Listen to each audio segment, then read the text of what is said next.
how to manage profile information on AliExpress. Welcome to today's tutorial. In this video, we'll walk you through the process of managing your profile information on AliExpress. Whether you need to update your email, adjust your shipping address, or even delete your account, this guide will make it simple. Start by opening the AliExpress app on your mobile device. At the bottom right corner, you'll find the account option. Tap on it.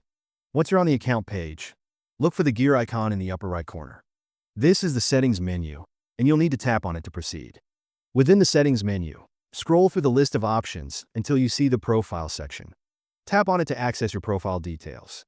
Here, you can edit all key information linked to your account. You could change your account email to ensure it's up to date, update your gender and birthday if needed, and adjust your country or location. You can also review and modify your shipping address to avoid delivery issues. If you've decided to stop using AliExpress, you'll even find the option to delete your account entirely. Be sure to carefully review any changes you make and save them to ensure they're applied correctly.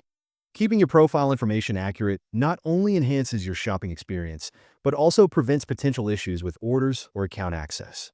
If you found this tutorial helpful, don't forget to give it a thumbs up, subscribe for more similar tips, and hit that notification bell so you never miss an update from us. Thanks for watching, and I'll see you in the next one.